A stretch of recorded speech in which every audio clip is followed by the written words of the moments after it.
Voici dans votre maison, et ce qu'on peut dire, c'est qu'il fait frais malgré le soleil.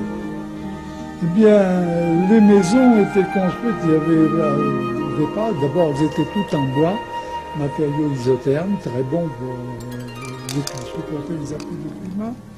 Et puis elles étaient construites par l'architecte et son charpentier. Et à l'époque, c'était des charpentiers de Barine. Et ces maisons étaient construites pour qu'on puisse lutter le plus possible contre la chaleur. Ainsi, vous voyez, les plafonds sont élevés pour pouvoir avoir beaucoup d'air, tout ça, bien respirer. Les portes et fenêtres sont nombreuses. Vous voyez, là, dans cette salle, il y en a 5, et disposées en enfilade pour créer une bonne ventilation. Ce qui faisait des maisons fraîches et agréables. De plus, ces maisons étaient isolées du sol, planchers flottants, et les planchers, comme vous voyez, étaient cirés à l'époque, à la cire d'abeille et à la brosse coco. La brosse coco, c'est un coco coupé en deux, on mettait son pied ici, et puis on faisait tourner le plancher, et ça illustrait les planchers. On n'a rien trouvé de mieux pour faire briller, astiquer les planchers, parce que les planchers, c'était à l'époque le recueil de la maîtresse de maison.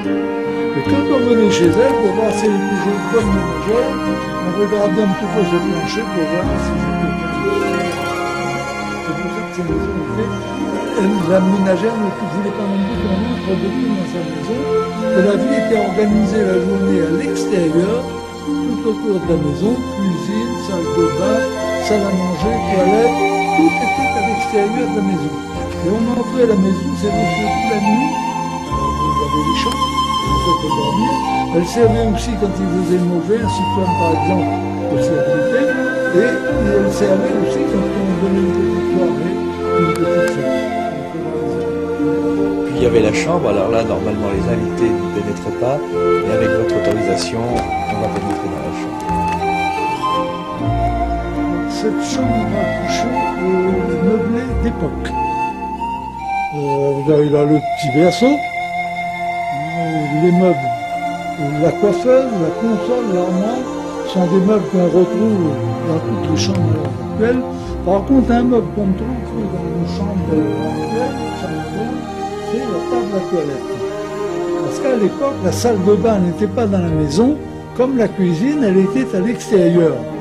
Et c'est pour ça que les chambres avaient toujours une cuvette un peu à haut, pour ne pas sortir la nuit sur le besoin de cuvette. Dans cette chambre, ce que vous avez de plus remarquable, c'est ce lit qui est unique à La Réunion. Il est unique parce qu'en principe, il aurait pas dû venir ici, c'était des lits fabriqués en Angleterre. Vous avez ici la plaque de fabrique à Londres et à Birmingham. Et ces lits étaient commandés à l'époque par les riches Indiens, l'Inde étant une colonie anglaise.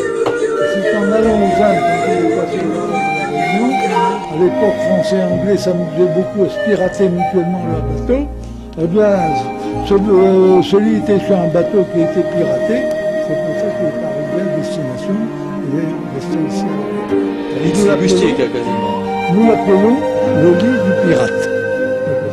Et vous voyez, les Indiens ont commandé celui à part pour accrocher tout le tour en voilage et s'en faire une sorte de victoire pour se protéger des insectes, des moustiques, des serpents, et aussi être à l'abri des regards indiscrets. Là, vous avez le patchwork créole. Il y a 200-300 ans, les petites réunionnaises faisaient déjà de la patchwork, vous voyez, qui est fait de tas de petits morceaux de tissu, on l'appelle ici tapis indien. Beaucoup de couleurs, vous voyez, et des fois de différentes formes. Il y en avait beaucoup sur les meubles à l'époque. Les réunionnaises, malheureusement, ne font plus en partie. Maintenant, oui. Ça chauffait rapidement. À la fois. Ça chauffait très rapidement, et en quelques minutes, on avait une baignoire pleine de chaude. Et c'est pour ça qu'ici, à La Réunion, on disait qu'il faut chauffer l'eau, on mettait le feu.